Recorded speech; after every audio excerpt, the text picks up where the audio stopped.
Welcome, I'm Stym-E, and in this video, we're going to show you how you can do a pork shoulder or a pork butt roast in your hook and cook barrel barbecue. We'll show you how our no peak philosophy gets these to come out so nice. They look a bit like a meteorite on the outside, but moist and juicy on the inside. By and large, they come out awesome. Let's go ahead and show you how we got started. So to prepare our roast, we'll put a rub on it, we'll wrap it, and then we'll let it sit overnight in the refrigerator. So if you've got a rub that you like, go ahead and get your pork butt nice and coated. If you don't, here's a simple one that I'll use. I'll use brown sugar as my base, black pepper, salt, and some other spices, and I'll mix those together. Get my roast nice and coated, all the sides, the top and the bottom, and then I'll get it good and wrapped. We'll wrap it both ways to seal it all in there. So we'll put plastic wrap this way, then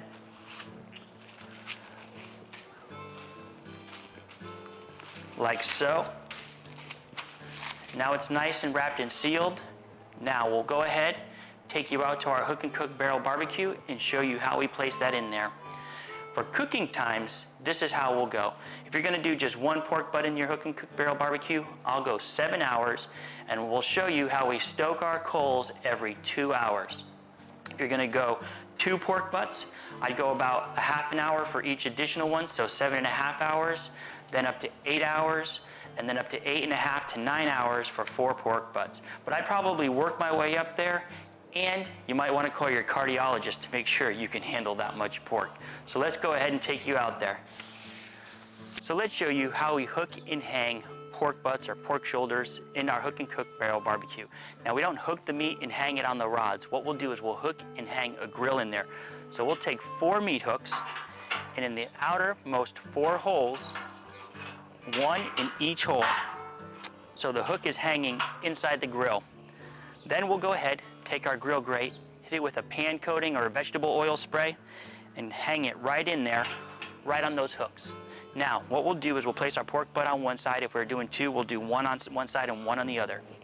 Just a note, remember, the fat cap, the fatty side will go up, and the meaty side will go down. That way the juices can drip over the duration of the cook, and I'll put that on one side. Then we'll go ahead, we'll put our lid on, and we're gonna come back every 2 hours to stoke our coal. So at 2 hours, 4 hours, and 6 hours, then we'll pull it out at the 7th hour. Now when you're cooking pork butts or pork shoulders, they go through a few different phases. One is a real hot phase where the outside will sear up and keep the juices inside. Then they'll go through a stall where the internal temperature won't go up for a little while. Then they need to rest. So we'll go ahead, all 3 of those phases will happen right inside the barrel barbecue. When we're all said and done, we'll come back, we'll pull it out, and we'll also wrap it, let it cool and rest for about a half an hour before we pull it apart. So now we're at our 2nd hour. Let's show you how we stoke the coals during these long smokes. What we'll do is we'll take our J hook or our lifting hook, and we're gonna stick it in every other hole going all the way around, simply sliding it in over the top of the disc and just moving the coals a little bit in the right and left direction. So I'll stick it in there, I'll go over, and very easily pull it out. And what I'll do is, at my 4 hour, I'll do the opposite holes. And what this does is, during the smoke, it gives us a more consistent heat throughout the entire duration of your cook.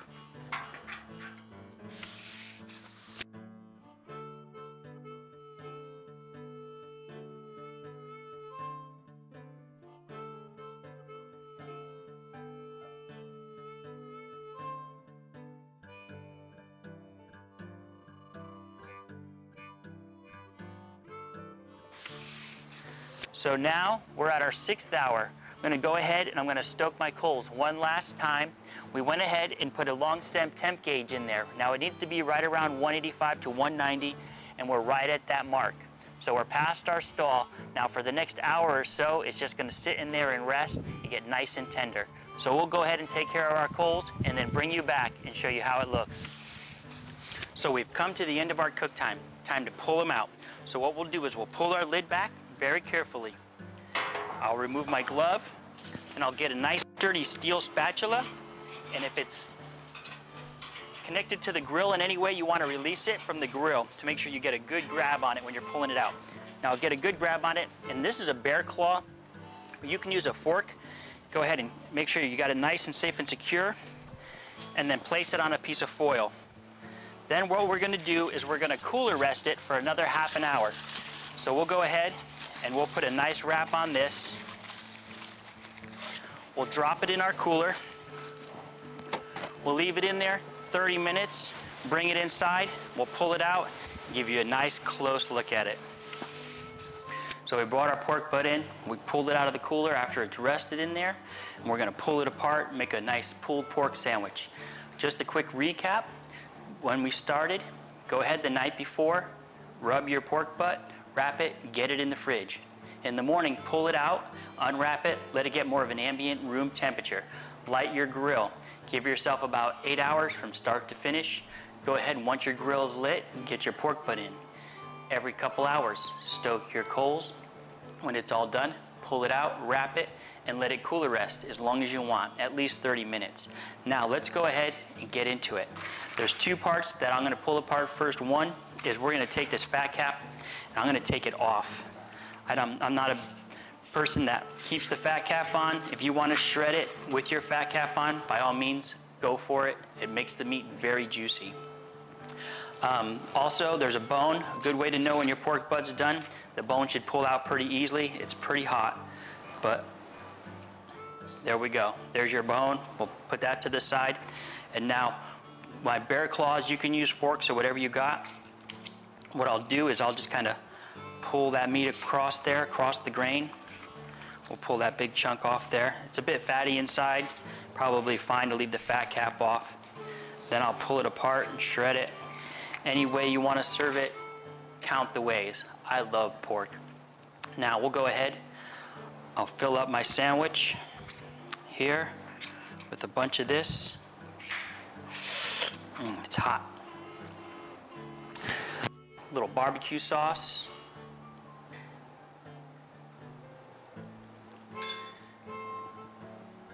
And we're ready to go.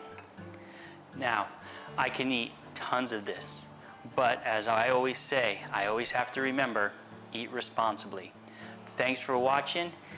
Keeping it simple with Stym-E.